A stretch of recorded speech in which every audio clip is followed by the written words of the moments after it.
En plena pandemia del coronavirus, estaremos conversando hoy con 4 líderes progresistas de Iberoamérica para conocer su visión sobre cómo se está enfrentando esta crisis. Todos ellos integran el llamado Grupo de Puebla y tienen interesantes planteamientos para compartirnos. El expresidente de Colombia, Ernesto Samper, quien gobernó en los años 90 bajo las siglas del Partido Liberal. El expresidente de España, José Luis Rodríguez Zapatero, del Partido Socialista Obrero Español, el exministro de Relaciones Exteriores durante el gobierno de Lula, Celso Amorín, y Marco Enrique Sominami, coordinador ejecutivo del Grupo de Puebla y 3 veces candidato a la presidencia de Chile. Todo esto, claro, acompañados de un buen café sin azúcar.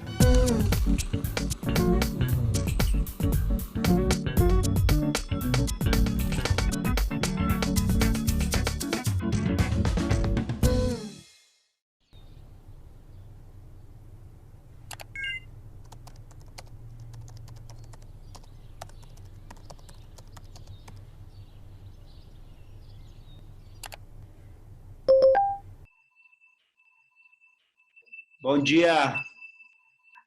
Tá bem? Tá vendo, me vendo bem? Muito bem. A pantalla está cortada un poquito, no sé si es una cosa. Yo acá lo veo muy bien. Puede ser que sea otra cosa, que esté grabando o algo así. Mire lo que tengo aquí. Ya leí varias partes. Ah, mira, qué bueno. El presidente está ahí. Hola, buenas tardes, presidente. José Luis, presidente, Celso, ¿cómo estás? ¿está mejorando la situación en España? Sí, está mejorando, claramente, sí. Sí, sí. Qué bueno. Dentro de un drama muy fuerte, porque el número de muertos es muy elevado y, por tanto, hay una conmoción importante. Pero yo creo que de aquí a fin de mes podemos controlar la situación y empezar a desconfinar. Cuando uno lee 600 muertos, es una buena noticia. Eso es increíble, ¿no? Sí, es increíble, ¿no? Ya casi empezamos, está conectando Marco Minami y nos falta solamente el presidente Samper. Hola a todos, qué gusto verlos. Hola, Marco. Hola, Celso. ¿No me estás viendo? No, lo escuchamos, presidente Samper, pero no lo vemos. Bueno, entonces estoy tratando de que tengo que escuchar aquí. Claro, una cosa es estar confinado y otra es volverse invisible.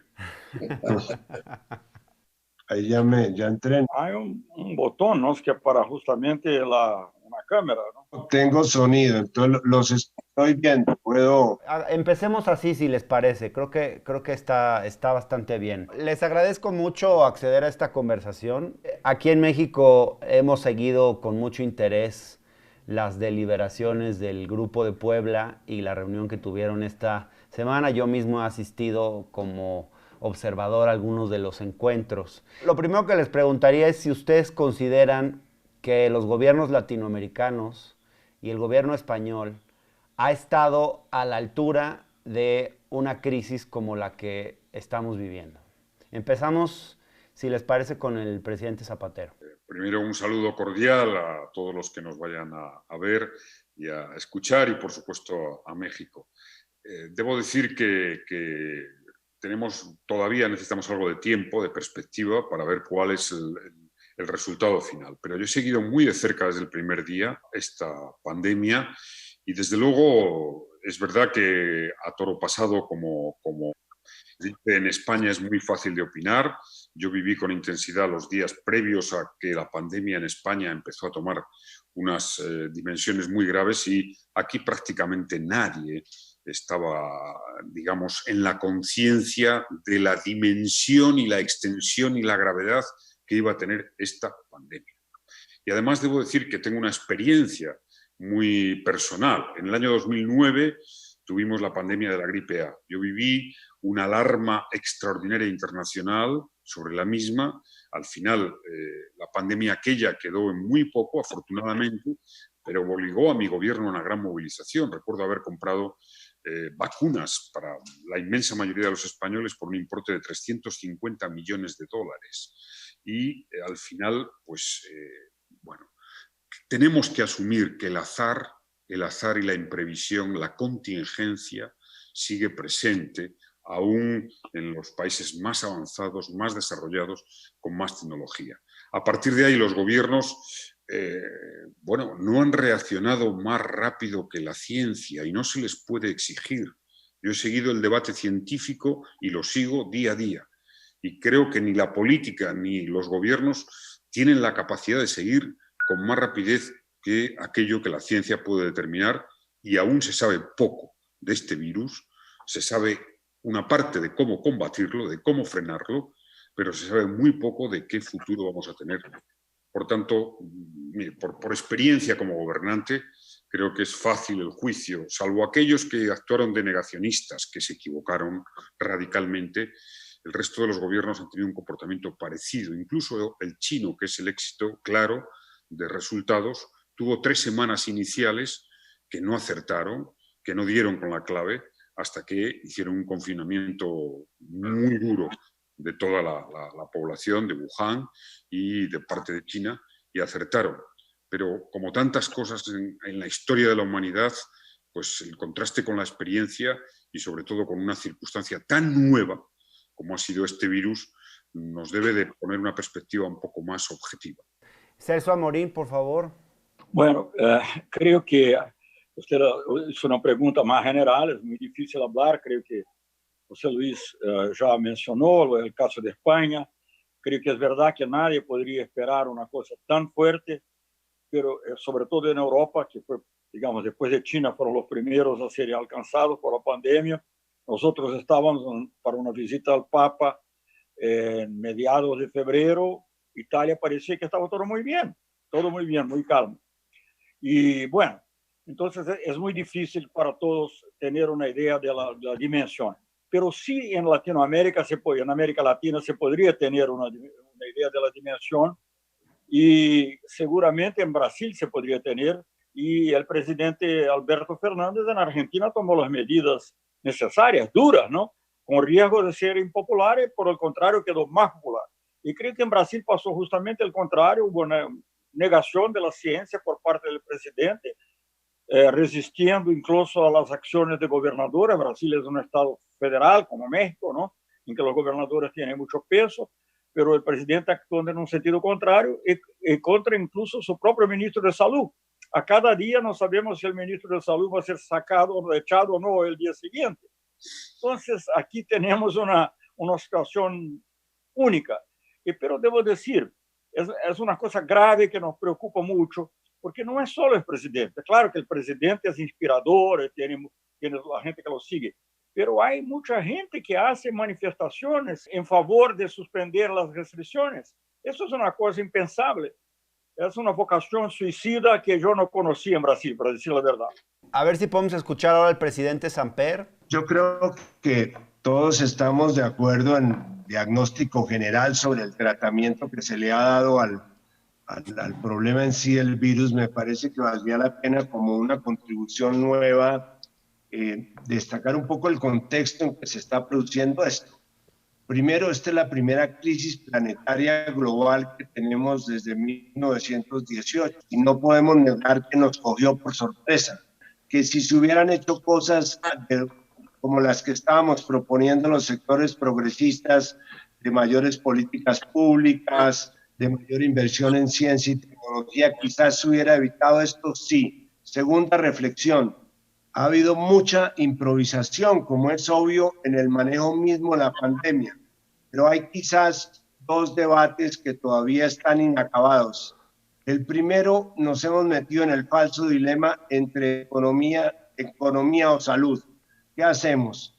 ¿Garantizamos las vidas o garantizamos la economía? Creo que eso en América Latina por lo menos es un falso dilema, porque tenemos un 56% de trabajadores informales para los cuales sacarlos de la calle es dejarlos sin casas. Para todas esas personas, pequeños empresarios, trabajadores informales, trabajadores temporales, personas que están desprotegidas de seguridad social, creo que esa es la parte más vulnerable del manejo de la crisis. Quizás una última reflexión hacia adelante, y es: ¿vamos a volver al mismo sitio del cual partimos o vamos a tener lecciones aprendidas de esta crisis sobre qué es lo que se debe hacer hacia adelante cuáles deben ser las prioridades y cómo debemos orientar nosotros estos viejos dilemas en los cuales estábamos en unas peleas ideológicas bastante inútiles por lo demás. Gracias, presidente. Marco, tú coordinas el Grupo de Puebla. ¿Cuál fue el diagnóstico de alguna manera que se hizo en la última reunión que tuvieron la semana pasada sobre las respuestas de los gobiernos en América Latina en general? En los 11 puntos de la declaración que se acordó y que se trabajó todo el fin de semana, lo que se respira en cada uno de los 11 puntos es un desafío nuevo para decir algo distinto a lo de ellos, es la integración, la cooperación, la colaboración. Eso es lo que, a mi juicio, ha fallado, y el error podría ser muy, muy mortal el día después de que tengamos más o menos controladas las pandemias, si no se asimila esta idea de que juntos nos va a ir mejor. Hay cadenas de valor en el continente que hay que cuidar, hay economías de escala que hay que abordar.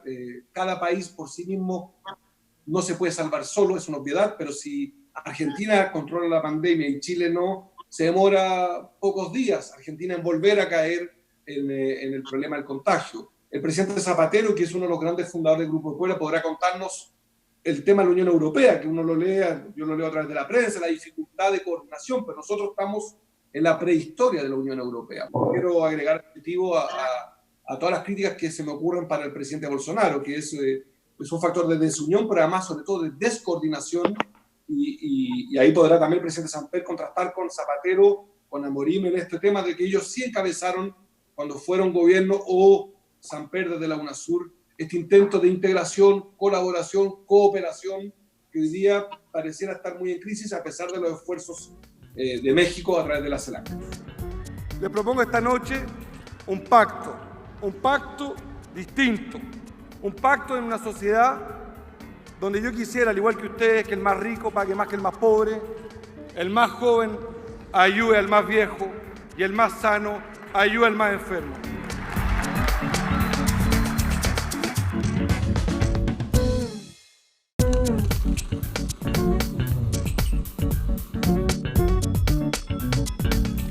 A cada insulto que recibamos, nosotros una propuesta. A cada descalificación, una idea. Y a cada exageración, una sonrisa. A mí me gustaría preguntarle al presidente Zapatero, el número de contagios se hizo muy grande en España, es uno de los países con más contagios en el mundo. Y esto ocurrió antes que en los países latinoamericanos. Al ser un virus nuevo y al haber muchas cosas que no conocemos, siempre se cometen errores. Me gustaría preguntarle, presidente, ¿qué podríamos aprender los gobiernos latinoamericanos de los errores que se cometieron en España y en otros países europeos? Bueno, fíjese, me parece que es una pregunta muy oportuna, enlazando con la reflexión que hacía, como siempre, interesante, aguda, Marco Minami, ¿no? Es decir, esta es la primera crisis de la gran crisis de la globalización, y además justo es en gran medida una gran crisis por la globalización, porque si se ha extendido tan rápido la pandemia es porque hoy viajamos más de 1.000 millones de personas al año por todo el mundo, y en los años 50 no pasaban de 50, del siglo pasado, de 50 millones. Por tanto, claro, aquí cada país que ha recibido más tarde la pandemia, pues ha podido aprender algo más y debe ser juzgado con más capacidad crítica. Nosotros fuimos casi los terceros. Por orden claro, es China, Italia y España. Pero fíjese, cuando China todavía no estaba pudiendo vencer, estaba a punto de vencer, España tenía aún pocos casos y tuvimos prácticamente una semana. Es una semana que se multiplican exponencialmente porque, claro, esta pandemia tiene además un factor muy perverso, y es que hay una parte, aún sin cuantificar, de casos asintomáticos. Yo tengo constancia, ahora que estamos haciendo muchos test, y esto es lo que realmente asusta, muchos test en España, de que hay personas que aparecen con 90 años positivos y asintomáticos. Y esto, claro, cuando empieza a los hospitales a tener la presión es cuando te das cuenta de cómo se ha extendido. Por tanto, es una pandemia difícil, un virus insidioso. Pero ya tenemos algunas lecciones. La primera, la única manera de controlarlo es confinamiento, es cortar la cadena de comunicación entre las personas. Cuanto más cortas esa cadena, cuanto más confinas a un país, más rápido vas a cortar la pandemia, aunque tengas muchos casos. Y vamos a ver el ejemplo exitoso de Argentina, que ya venía con la experiencia de otros países, igual que muchos de Latinoamérica. Segundo, gran lección, solamente lo público, el Estado, es capaz de afrontar esta situación. Y solamente una comunidad, una sociedad articulada, cohesionada, con ciertos derechos sociales, puede responder por lo que se decía de la informalidad. Aquí, afortunadamente, se está pudiendo responder, a pesar de que llevamos un mes con el país y la economía parada a un 80%, porque hay un cierto colchón social. Por tanto, defensa de lo público, de la cohesión social, de los derechos. Y tercero, que me parece esencial, que es apoyar la ciencia, investigar en ciencia coordinadamente. Porque, insisto, yo, todos los especialistas con los que hablo, y lo digo porque pasaremos esta crisis ahora aguda, ojalá la pasemos pronto, la mayoría de los países, con las heridas enormes de los muertos que ha producido, pero el virus no va a desaparecer. El virus tiene, como todas las pandemias, el riesgo de una segunda ola, y eso es lo que tenemos que preparar, porque vamos a tener que convivir con virus y con la actividad económica, que no la podremos parar indefinidamente. Y eso solo nos lo va a aportar la ciencia y la gran cooperación. Por tanto, respuesta de cooperación. El multilateralismo tiene que fortalecerse. Los discursos de Trump, de Bolsonaro, son discursos ahistóricos. Ahistóricos. Bolsonaro es el último, porque Boris Johnson rectificó. Hasta Trump rectificó. Rectificaron abrazando la teoría de que era grave y de que había que confinar. Y por tanto, o renace o construimos un multilateralismo global que vaya al ritmo de la sociedad global que tenemos, o no seremos capaces de dar respuesta. Y por supuesto la defensa de lo público, del Estado. Y en una Europa, o sea, si muchos países europeos no estuviéramos en Europa, esta crisis, sobre todo la parte económica, sería mucho peor, porque afortunadamente el Banco Central ha dado casi liquidez ilimitada para empresas y para que puedan los gobiernos financiarse, y ahora va a haber un paquete de casi $500 millones para afrontar todo el gasto, el gran gasto público y financiero que vamos a tener que hacer en materia de salud, en materia de economía. Por tanto, para Latinoamérica, desde la visión de nuestra experiencia y desde lo que conocemos, tiene que haber un proceso de integración, de unidad latinoamericana. Hoy, imagínense que esa unidad se produjera en lo económico, en lo comercial, en lo institucional, en lo científico, la capacidad de respuesta sería mucho mayor. Hoy hablamos de pandemia, pero me da igual de cambio climático, me da igual de desigualdades, me da igual de energía. La integración, y por eso el Grupo de Puebla, es una gran apuesta, una gran iniciativa, porque lo que es ante todo es un grupo de integración que tiene el apoyo, y además estoy encantado de poder interrelacionar desde Europa, desde España, aunque muchas veces pienso que ya me siento casi tan de allí por tanta acción y por seguir tanto las noticias. Y pongamos la cosa en valor. Hoy estamos haciendo una cosa que era impensable hace poco, teniendo esta conversación global. Esta conversación global era impensable y nos debe servir también de una gran herramienta de confianza. Todo esto dicho, claro, tenemos un problema en el horizonte, que es o Estados Unidos cambia su política en relación con el multilateralismo, la visión del mundo, o será muy difícil construir ese orden global, esa gobernanza global. La cita de noviembre, como la cita en Brasil de las próximas elecciones, será decisivo. Ahí está el ejemplo de Alberto Fernández y sus políticas, y espero que las instituciones internacionales, el FMI y el Banco Mundial, por una vez y esta vez, demuestren que quieren un orden internacional en donde la colaboración, en donde el destino de los pueblos sea la gran prioridad. Claro. Muchas gracias, presidente. Ahora quisiera preguntarle a Celso, que fue canciller de Brasil durante los 2 gobiernos de Lula. Hay un tema de una notoria escasez de insumos para enfrentar la pandemia. Incluso países como Alemania y otros países europeos han tenido problemas para adquirirlos.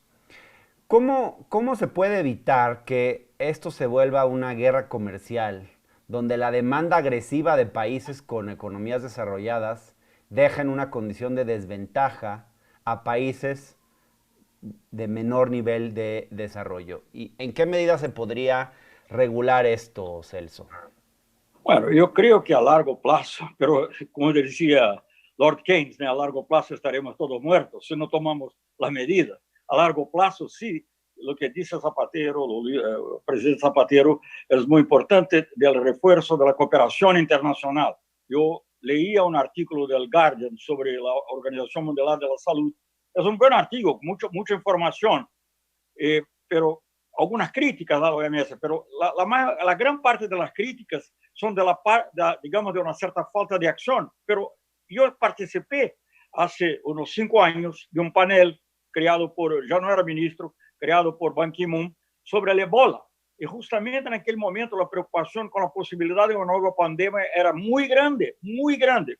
Y se pensaba que era necesario reforzar la capacidad de alerta de la Organización Mundial de la Salud, la cooperación en todo. Yo te digo eso porque el mundo caminó en el sentido opuesto, porque no se puede negar que Trump, siendo el líder del país más grande del mundo, no más grande, pero el país más, tampoco es Brasil, ¿no? El país muy grande, un país de mucha economía, mucha influencia, tiene también una influencia. Cuando Trump ganó la elección, yo dijo, el peor de Trump para nosotros es el ejemplo. Y en realidad en Brasil lo que tenemos, por ejemplo, Bolsonaro es una caricatura de Trump. Pero digo eso porque en ese momento lo que está pasando es al revés. No es solamente que no hay una cooperación para, digamos, distribuir, ver que necesita más. No, es el contrario. Hay casi una piratería internacional contra el país para sacar las mascarillas, qué sé yo, los otros equipos necesarios. Se desvía el comercio. Entonces estamos viviendo una crisis tan grande y además también con otros problemas que hacen más grave la situación para países como Venezuela, Cuba e Irán, entre otros, que son las sanciones. Las sanciones unilaterales son ilegales, pero ahora no solamente ilegales, son contra el derecho humanitario, son deshumanas. Entonces yo diría que es necesario, sí, una visión racional, una visión que apoya la ciencia, perfectamente de acuerdo con lo que ha dicho José Luis, y es necesario también una visión humana. Y en el momento dejar de lado las acciones bárbaras, las sanciones, la piratería, eso ya sería los ataques, la amenaza de ataque armado a Venezuela, por ejemplo, todo eso hace la situación mucho más grave. El Grupo de Puebla se manifestó sobre todos esos puntos, porque y creo que tiene realmente, el Grupo de Puebla, para terminar con esa pequeña reflexión, puede ser un importante actor internacional, aunque no sea el gobierno, el poder, puede tener mucha influencia si logra pasar sus reflexiones para afuera de nuestros... Por eso ese evento hoy es muy importante. Gracias, Celso. Déjenme hacerle ahora una pregunta al presidente Samper, que estuvo al frente de UNASUR, uno de los mecanismos de integración latinoamericanos más recientes y más ambiciosos que ha habido. Presidente, en un momento como este, ¿nos está faltando integración para enfrentar unidos esta pandemia? Sin duda, Hernán. Nunca había sido tan importante la integración como ahora y nunca habíamos estado tan desintegrados como ahora. Yo estaba el otro día figurando qué hubiera pasado si UNASUR estuviera funcionando. Habría un instituto de salud que funcionaba en Río de Janeiro, el Instituto de UNASUR, que Celso lo conoce muy bien. Tuvo actividades protagónicas en la lucha contra el SARS, contra el ébola. Seguramente ese instituto hubiera convocado a una reunión de ministros de salud que no se pudo hacer porque en buen momento el presidente Fernández no quiso que hubiera una reunión sin la presencia de algunos países, como le están planeando los países del llamado Grupo de Lima. De la misma manera, no hubo posibilidad de hacer un intercambio de elementos. Todo el mundo está hablando de solidaridad, pero no nos engañemos. Aquí es un dilema entre la supervivencia y la convivencia. Y la verdad es que en este momento los países razonablemente están dedicados a la supervivencia, Hoy no se consigue un respirador en el mercado, hoy no se consiguen las pruebas suficientes para hacer la detección del virus. Estamos en el peor de los mundos, cada quien tratando de salvarse a sí mismo. Por eso esta es una magnífica reflexión de hasta qué punto es importante la integración para la región, hasta qué punto necesitamos tener un multilateralismo efectivo. Creo que Celso participó en una reunión mundial sobre el tema de medicamentos. Hace varios años sabíamos que el mundo no estaba investigando antibióticos, que las investigaciones iban por el lado de las farmacéuticas. Entonces tenemos que revisar muchos esquemas, pero sin duda uno de los más importantes, ojalá tuviéramos esto como una experiencia para reactivar la CELAC, que es el único mecanismo que nos queda donde nos podríamos encontrar todos los países sin los Estados Unidos. Y termino con una reflexión sobre los Estados Unidos que no es apocalíptica ni es chauvinista. Yo creo que estamos asistiendo al comienzo del final de la hegemonía de los Estados Unidos. Por la forma como ha manejado este proceso, a quién se le ocurre cuando se le están muriendo se le están muriendo 23,000 personas, decretar una invasión militar en el Caribe o bloquear un país como Cuba o Venezuela, que esto también está en nuestra declaración que hicimos en Puebla, rechazando el bloqueo en este momento, porque no están bloqueando a los gobiernos, están bloqueando a la gente, están bloqueando las vidas. Entonces creo que esto, repito, como una reflexión constructiva, no podemos volver al mismo sitio cuando salgamos del virus que vamos a salir, tenemos que volver a un sitio distinto. Y eso es lo que yo creo que deberíamos comenzar a estudiar en Puebla, y es ¿para dónde vamos cuando salgamos de esto? Muchas gracias. Ahora me gustaría preguntarle a Marco, en el nivel de la sociedad y su relación con los políticos, hace tiempo que se habla de que la brecha entre unos y otros se ha ido ampliando en varios países de América Latina. ¿Te parece que con esta crisis esa brecha se amplía aún más? El descrédito hacia la clase política en distintos países de la región que pueda crecer, o ¿cómo ves esa relación en este contexto? Mi impresión es que en este contexto de pandemia, todos los gobiernos, salvo excepciones, como la de Bolsonaro, creo que la de Trump, los gobiernos gozan hoy día de una delegación de confianza momentánea bien alta. Todos han fortalecido su liderazgo hoy, producto que estamos todos, ya sea en cuarentenas o distanciamiento social, tenemos que delegar porque el control, la información, el acto de gobernar, hoy día se concentra en monarcas, los liderazgos y los atributos de personalidad. Eso vale para Merkel, vale para los sistemas no federales como Chile, incluso el presidente más impopular de nuestra historia hoy día goza de un nuevo aire. Lo que no creo que seamos todavía capaces de predecir, porque yo estoy completamente, suscribo lo que han dicho los tres otros panelistas, y es que, por ejemplo, han habido distintas estrategias, pero claramente, por ejemplo, la de Argentina, que es la que nos inspira en el barrio, también es una historia que todavía no está terminada. Todavía hay que ver cómo termina esta historia. Yo sería extremadamente prudente. En el caso de Chile, por ejemplo, estamos asistiendo a actos muy delicados del gobierno, el manejo mañoso y malintencionado de la información, y aún así la popularidad del presidente Piñera tiene aún cada semana más aire, más oxígeno, le ha ido cada vez mejor. Estoy hablando de todas maneras de alguien que está en torno al 20% de aceptación, pero llegó a estar en 6% de aceptación. Lo que te quiero decir es que yo no creo que sea un buen momento para especular sobre la crisis de representación y legitimidad de los gobiernos, que no tengo duda que va a ser muy severo el diagnóstico el día después, casi para todos los gobiernos. Creo que muy pocos se van a salvar de evaluaciones positivas. Creo que en el promedio va a ser mala la evaluación porque la economía va a empezar a pegar muy fuerte. En el caso de Chile, ya tú lo sabes, estamos con un 35% menos de consumo, con una contracción económica muy fuerte y con un sueldo promedio muy bajo previo al movimiento social, previo a la crisis económica de Chile y previo a la pandemia, con lo cual todo lo que venga después va a ser muy, muy malo. Antes que un debate ideológico, la disputa sobre el modelo regional de desarrollo que requerimos es una discusión ética.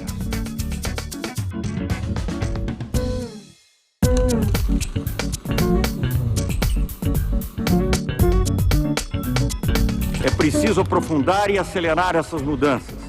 Com os avanços tecnológicos e a riqueza acumulada, não há mais lugar para a fome, a pobreza e as epidemias que podem ser evitadas. Não podemos mais conviver com a discriminação, a injustiça e o autoritarismo. Temos que enfrentar os desafios do desarmamento nuclear, do desenvolvimento sustentável e de um comércio mais livre e mais justo. Otra cosa que les quisiera preguntar a todos, de alguna manera vivimos y creo que esta crisis sanitaria lo ha evidenciado, en un sistema económico que no puede parar, que depende de una actividad frenética de producción y consumo acelerado. Y lo que estamos viendo es que cuando esa actividad se detiene, compromete el bienestar de millones, de miles de millones de personas en todo el mundo. De alguna manera, pareciera ser que con esta crisis ese sistema se está haciendo aún más evidente y la falta de estados capaces de garantizar derechos fundamentales, salud, alimentación, vivienda, educación, se hace aún más evidente. Hace un par de semanas, Zizek escribió un artículo donde decía que la única alternativa a esta crisis sería una nueva especie de comunismo que pudiera regular y controlar los mercados, así como a los estados-nación cuando esto sea necesario. Bueno, yo no sé si comparto todo lo que dice Zizek, creo que es un pensador muy provocador y a veces no siempre comparto sus puntos de vista, pero yo les pregunto, ¿será que la crisis que estamos viviendo de alguna forma es una demostración de la inviabilidad del capitalismo en nuestros tiempos?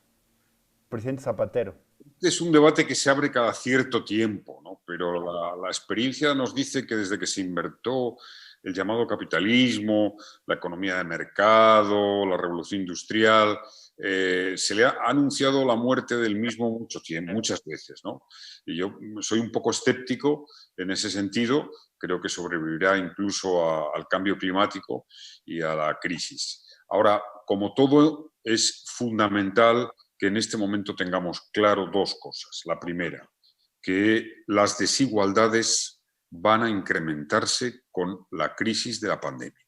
Y ya se había abierto una brecha con la crisis financiera. Y esto es insostenible. Por tanto, el primer reto de las organizaciones internacionales y de los propios países será el problema social. El problema social. Y si no hay una respuesta, esta vez al problema social, volveremos a entrar en una situación económica de falta de crecimiento o de una guerra comercial. Debería de ser este el gran mensaje que, más allá de la cuestión teórica de cómo nos gustaría que el orden internacional fuese, pues claro, a mí me gustaría que hubiera, igual que los estados en esta crisis con los decretos de excepción pueden intervenir empresas y evitar el pillaje, pues hubiera un orden internacional, un Consejo de Seguridad de Salud que pudiera intervenir el material sanitario en el mundo y repartirlo equitativamente, sobre todo aquellos países que tienen más dificultades. Esto parece hoy una utopía, pero igual en algún momento la OMS y si todos los gobiernos del mundo se pusieran de acuerdo, podríamos establecer un mínimo, una garantía, porque es verdad, hoy un respirador se ha convertido en un derecho humano, un derecho fundamental. Y hay países que pueden acceder a ellos, hay países que les cuesta mucho más. Entonces, espero que la humanidad pueda hacer esta reflexión, pero por de pronto lo más urgente va a ser la cuestión de las desigualdades sociales y de la exclusión social que va a abrir esta crisis de la pandemia.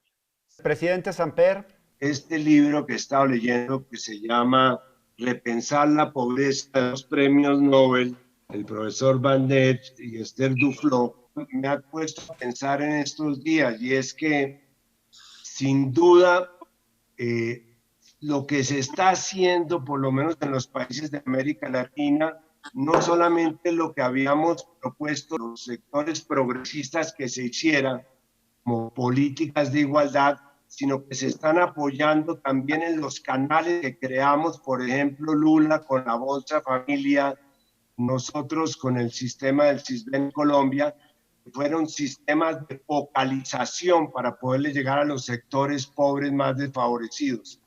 Yo soy relativamente optimista en el sentido de que de alguna manera vamos a hacer lo que nosotros estábamos proponiendo que se hiciera hacia adelante. Lo que me preocupa es cómo se van a financiar tanto el déficit que está produciendo esto como lo que viene hacia adelante. Si esa financiación es con el Fondo Monetario, si esa financiación la van a poner los trabajadores con sus pensiones, si la van a poner los gobernadores con sus fondos regionales, o si realmente vamos a cambiar la concepción y ese 5-10% del Producto Interno Bruto que tenemos que invertir en la crisis va a ser financiado con nuevas reglas fiscales, con préstamos del Banco Central y con impuestos no regresivos. Gracias, Celso. Bueno, yo creo que estamos pasando, como se ha dicho ya, por la más grande, una de las más grandes crisis de la historia contemporánea, de la historia moderna del mundo, no solamente, porque incluso, bueno, la Segunda Guerra Mundial ha sido terrible, no espero que el número de muertos no sea tanto, pero de todas maneras estaba más centrada en algunas partes del mundo. Muchas partes del mundo sufrieron muy lateralmente. Eso no, eso es una cosa que ataca a todos. Y yo creo que al final de esa crisis, o ya antes del final, tendrá que haber una reorganización, un intento de reorganizar el mundo. Y creo que en eso la correlación de fuerzas ya no es la misma. Estados Unidos ya no es la única superpotencia. Tienen que hablar con China, tendrán que hablar con otros países. América Latina tiene que estar unida, no solamente para adentro, pero también para afuera. Más regulamentación del capital financiero, no se va a acabar con ello, pero sí tiene que acabar con la especulación infinita. Más solidaridad y más cooperación internacional. Yo creo que eso tendría que ser las bases de un mundo verdaderamente nuevo que se puede crear. El Grupo de Puebla habla de un nuevo modelo de desarrollo, pero tenemos que pensar en un nuevo mundo, un nuevo orden verdadero en el mundo basado en la cooperación, la solidaridad y no solamente en las ganancias financieras como es hoy. Muchas gracias. Marco, además de hacerte la misma pregunta, ¿podrías ampliarnos un poco sobre las propuestas e iniciativas que han surgido del Grupo de Puebla en esta reunión que tuvieron la semana pasada?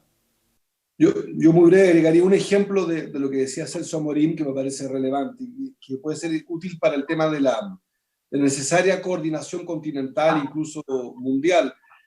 Por ejemplo, Chile gasta hoy día 6% del PBI en defensa. Según un instituto noruego, es el país que más gasta en términos comparativos y proporcionales en defensa, vale decir, en gasto ya sea armamentístico, previsional de los militares, etc. Y en salud, Chile gasta 5%, que es 5% del PBI, que es uno de los países que más gasta en salud respecto al promedio latinoamericano, que es 2%, salvo que el presidente Samper me corrija.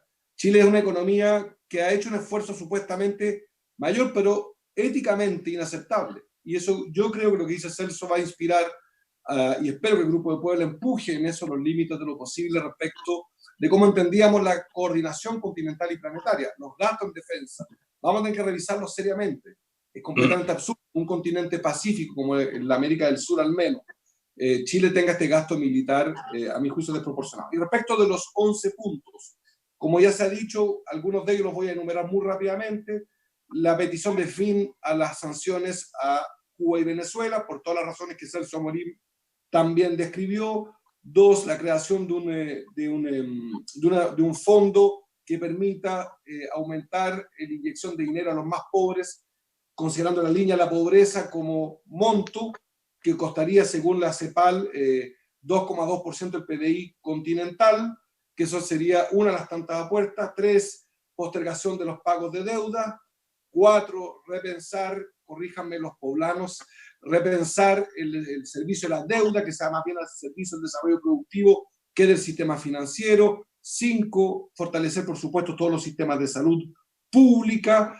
6, un reconocimiento a todo lo que están haciendo hoy día los y las profesionales y los trabajadores en materia de control de la pandemia, etcétera, etcétera. Y por supuesto, uno de los puntos más coyunturales, más actuales, que quisimos por unanimidad hacer un reconocimiento al gobierno de la Argentina en su control, su manejo de la pandemia. Y por último, y esto te afecta a ti, Hernán, te interpela, nosotros reconocemos en el gobierno de México, y eso está dentro de los 11 puntos, el intento de México de coordinar lo que el presidente Samper ha descrito también, que es la CELAC, como instrumento para suplir lo que en algún minuto UNASUR logró de algún modo abordar. Gracias, Marco.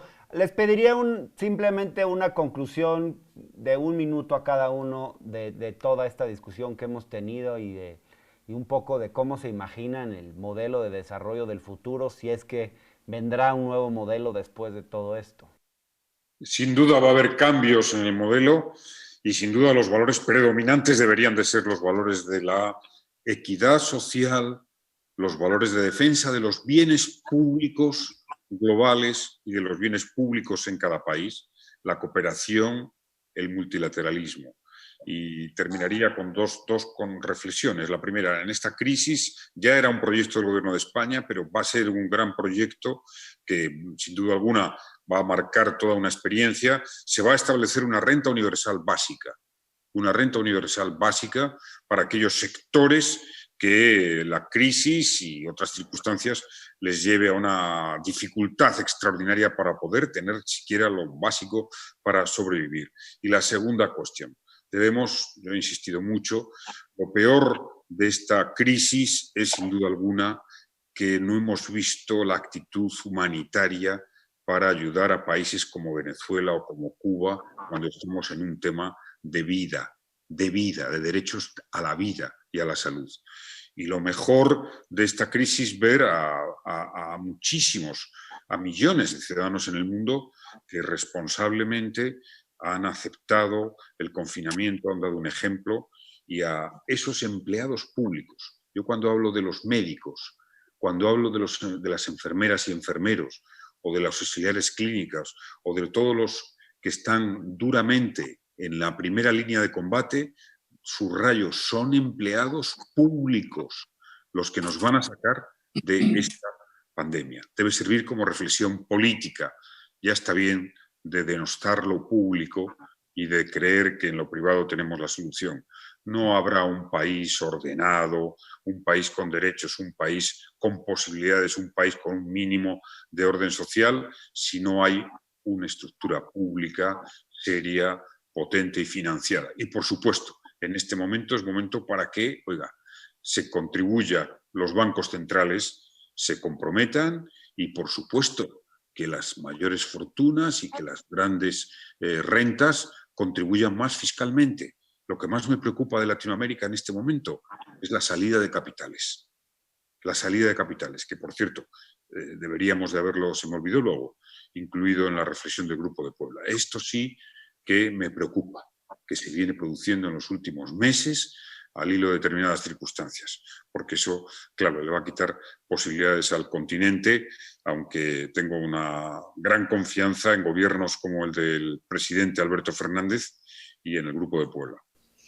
Muchas gracias, presidente. Muy buena reflexión. A mí me preocupa que el gobierno de Andrés Manuel López Obrador se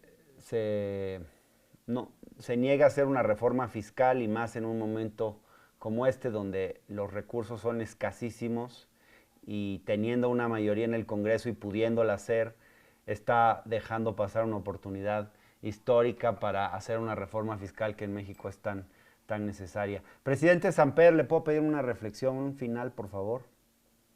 Sí, yo pienso que hay varios mensajes que puntualizo. Primero, no somos invencibles. No somos invencibles. Esta crisis nos ha demostrado el valor que tiene la vida y cómo somos mortales. Segundo, la felicidad no está en tener más carros, tener más viajes, en conocer más sitios, en estar más conectados. La felicidad tiene muchísimo que ver con principios y con valores, por los cuales cada una de las familias que hoy día está aislada seguramente está meditando. hemos tenido tiempo, yo lo he tenido para estar con los hijos, con los nietos, para estar conectados con la familia. Son valores que habíamos olvidado. Tercero, el futuro es ya. Nos están anticipando el futuro. Nos están mandando un mensaje de futuro. Es decir, temas, no podemos aplazar más lo del cambio climático, no podemos aplazar más lo de la redistribución del ingreso a partir de la redistribución de la riqueza. Y finalmente, un mensaje es doloroso, pero tenemos que admitirlo. Aquí yo quisiera sacar, por supuesto, a Marco Enrique, que es mucho más joven que nosotros, más dinámico, más activo, pero nosotros tenemos que asumir unas responsabilidades frente a las nuevas generaciones por lo que está pasando. Aquí no puede cada cual salir a darse golpes de pecho en el pecho del vecino. Creo que nosotros tenemos una responsabilidad con las generaciones que vienen, yo la siento, y creo que tenemos que asumir esa responsabilidad para contestar qué hicimos mal y qué no deberían hacer ellos para no cometer los mismos errores. Celso Amorín, por favor. Bueno, dos cosas muy rápidas. Yo creo que la humanidad aprende. Yo soy optimista en ese sentido. Y creo que quedé muy optimista cuando miré a Boris Johnson, porque no tengo ninguna simpatía especial. Yo viví en Inglaterra, mis amigos son todos del Labour, o más allá del Labour, Left Labour, y bueno, no tengo ninguna simpatía, pero cuando salió de la unidad intensiva, dijo dos cosas importantes, que la cosa mejor que el Reino Unido tiene es el National Health System, el sistema de salud pública que ha sido creado por el Partido de Trabajista después de la guerra. Y la otra cosa que dijo, que tiene que ver con esa, hizo hincapié, era un agradecimiento especial a los enfermeros, que eran dos migrantes. Uno quizá no tanto porque era Nueva Zelanda, le consideran parte del mundo anglosajón, pero el otro era portugués, un poco primo de nosotros aquí en Brasil. Entonces, sí, eso me pareció una cosa muy importante. Puede ser que la humanidad aprenda. Si Boris Johnson aprendió, la humanidad puede aprender. Muy bien. La otra cosa que solamente quería añadir en relación a eso todo es que sí, los pilares, yo creo que el capitalismo no va a desaparecer, pero tampoco podrá continuar como está. Yo creo que esa es una visión que todos estamos, el Financial Times tiene, es solamente algunas de las medidas que están siendo recomendadas para ahora, algunas tienen que permanecer. No puede haber la salud, por ejemplo, solamente con... Vean qué pasa en Estados Unidos, quizá el país más rico del mundo, con las deficiencias en el sistema de salud. Entonces, todo eso tenemos que cambiar. Esos son cambios profundos, culturales, más allá de políticos. Y América Latina tiene que estar junta y con su voz para participar de esos cambios en plan mundial. Por eso la integración que Samper también llevó adelante. ¿Y si Boris Johnson cambió, Bolsonaro podrá cambiar? Eso creo que es más difícil, porque, digamos, en el caso de Boris Johnson se aplica quizá el pensamiento de Polonius para Hamlet, sobre Hamlet, que hay método, que era locura, pero había método en ella. En el caso de Bolsonaro no hay método. Marco, vamos contigo. Yo me titulé de filósofo, pero entendí poco.